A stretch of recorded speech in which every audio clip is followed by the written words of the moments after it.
7장. 이 멜기세덱은 살렘 왕으로 지극히 높으신 하나님의 제장입니다. 그는 왕들을 이기고 돌아온 아브라함을 만나 축복했습니다. 아브라함은 모든 것의 10분의 1을 그에게 주었습니다. 그의 이름의 뜻은 첫째로 의의 왕이고 다음으로 살렘 왕, 곧 평화의 왕입니다. 그는 아버지도 없고 어머니도 없고 족보도 없습니다. 생의 시작도 없고 생명의 것도 없지만 하느님의 아들을 닮아 항상 제장으로 있습니다. 그가 얼마나 위대한지 생각해 보십시오. 족장 아브라함도 그에게 10분의 1을 바쳤습니다. 네 자손 가운데 제장 직분을 받는 사람들은 자기 형제인 백성들도 아브라함이 허리에서 나왔지만 율법을 따라 그들에게서 10분의 1을 거두라는 명령을 받았습니다. 그러나 이들로부터 나오지 않는 이 멜기세덱은 아브라함에게서 10분의 1을 채우고 약속을 받는 그를 축복했습니다. 두말할 필요도 없이 축복은 이 사람이 아래 사람에게 하는 것입니다. 앞의 경우는 죽게 될 사람들이 10분의 1을 받았고 뒤의 경우는 살아있다는 증거를 받는 사람이 10분의 1을 받는 것입니다. 말하자면 10분의 1을 받는 너희도 아브라함을 통해 10분의 1을 받았다고 할 수 있습니다. 이는 멜기세덱이 아브라함을 만났을 때 너희는 아직 조상의 허리에 있었기 때문입니다. 만일 내 계열의 제장 직분을 통해 완전함을 얻을 수 있었다면, 그런데 백성들은 이것을 근거로 율법을 받았습니다.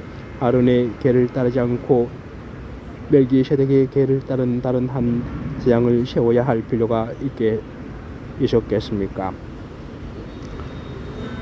제사장직이 변하면 율법도 반드시 변하게 됩니다. 이것들은 그분과 관련돼 언급됐습니다. 그분은 다른 지파에 속했는데 그 지파에서는 아무도 제단에서 섬긴 적이 없었습니다.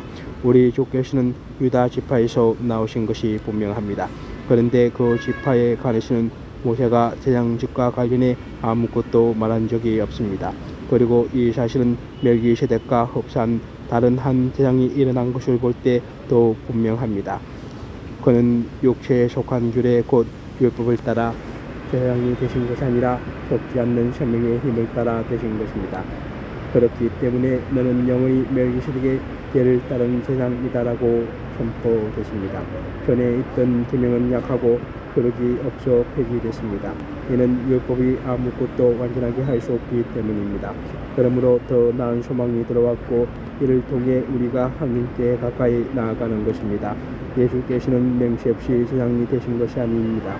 내 계통의 사람들은 맹세 없이 제장이 됐습니다. 그러나 그는 자기에게 말씀하시는 분의 맹세로 제장이 됐습니다.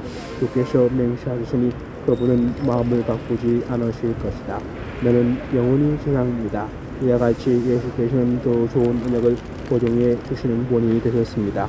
내 계통의 제장들은 죽음 때문에 그 직책을 계속 수행할 수 없었기 때문에 그 수가 많았습니다. 그러나 예수께서는 영원히 사시는 분이시므로 제장직을 영원히 누리십니다.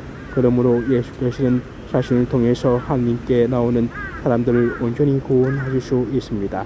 그는 항상 살아계셔서 그들을 위해 중보 기도를 하십니다. 이러한 대제장이야말로 우리에게 합당합니다. 그분은 거룩하고 순결하고 흠이 없고 죄인들과 구별되시며 하늘보다 높은 곳으로 오르신 분이십니다. 그분은 다른 제장들처럼 먼저 자신의 죄를 위해 그 다음에 백성들의 죄를 위해 날마다 죄를 드릴 필요가 없습니다. 이는 그분이 자신을 드려 단번에 일을 이루셨기 때문입니다. 율법은 연약함을 가진 사람을 대상으로 세우시나 율법 후에 주어진 맹세 말씀은 영원히 완전케 되신 아들을 대상으로 세웠습니다.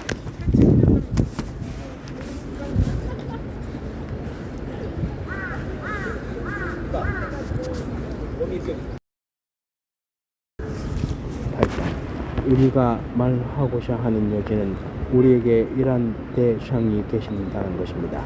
그분은 하늘에 계신 존귀하신 분의 보좌 오른편에 앉아 계십니다. 또한 그분은 사람이 세운 것이 아니라 주께서 세우신 성소와 참된 장막에서 섬기십니다.